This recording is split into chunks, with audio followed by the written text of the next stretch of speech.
ನಮ್ಮ ಸಾಹೇಬರಾದ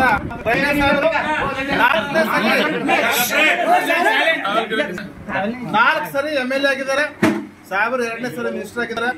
ಇದಕ್ಕೆಲ್ಲ ನಮ್ಮ ಸಮಾಜದಾಗಲಿ ಅದೇ ರೀತಿಯಾಗಿ ಎಮ್ಮರು ಚುಂಕೋಳಿ ಅವರು ಸತತವಾಗಿ ಬಹಳಷ್ಟು ಪ್ರಯತ್ನ ಮಾಡಿರುತ್ತಾರೆ. ಇವತ್ತು ಜಿಲ್ಲೆಯಲ್ಲಿ ಎಲ್ಲ ಕ್ಷೇತ್ರದ ಎಲ್ಲ ಕಾಂಗ್ರೆಸ್ ಪಕ್ಷದ ಅಭ್ಯರ್ಥಿ ಪರವಾಗಿ ಸಮಿತಿ ಅಧ್ಯಕ್ಷರಾಗಿದ್ದಾರೆ, ಅದೇ ಜೊತೆ ಕಾರ್ಯದರ್ಶಿ ಕೆಲಸ ಮಾಡಿದ್ದಾರೆ, ಹಾಗೆ ಗ್ಯಾರಂಟಿ ಜನರ ಅಧ್ಯಕ್ಷ ಕೆಲಸ ಮಾಡಿದ್ದಾರೆ.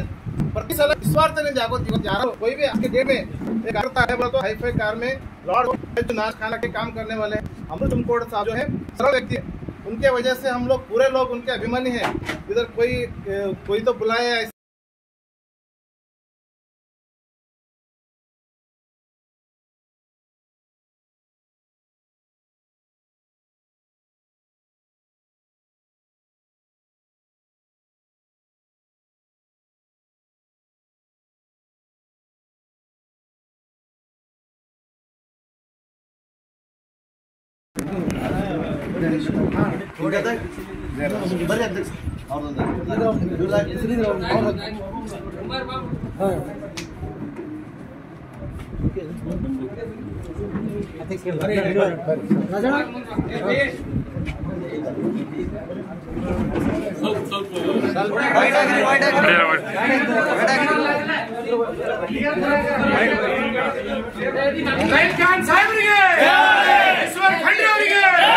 ಮುಖ್ಯಮಂತ್ರಿ ಸಿದ್ದರಾಮಯ್ಯ ಅವರಿಗೆ, ಶಿವಕುಮಾರ್ ಅವರಿಗೆ, ಅಮೃತರಾವ್ ಚಿಮ್ಕೋಡ್ ಅವರಿಗೆ, 50 ವರ್ಷದಿಂದ ಹುಟ್ಟು ಹೋರಾಟಗಾರರಾದಂತ ಅಮೃತರಾವ್ ಚಿಮ್ಕೋಡ್ ಅವರಿಗೆ, ಹಿಂದ ನಾಯಕ ಅಮೃತರಾವ್ ಚಿಮ್ಕೋಡ್ ಅವರಿಗೆ, ಹಳ್ಳಿಗೆ ಮನೆ ಮನೆಗೆ ಪ್ರಚಾರವನ್ನು ಮಾಡಿರ್ತಕ್ಕಂಥ ಏಕೈಕ ವ್ಯಕ್ತಿ ಅದು ಬೀದರ್ ಜಿಲ್ಲೆದ ಯಾರಾದ್ರೂ ಇದ್ರ ಅದು ಅಮೃತರಾವ್ ಚಿಮ್ಕೋಡ್ ಅಂತ ನಾವು ಹೇಳಕ್ ಬಯಸ್ತೀವಿ.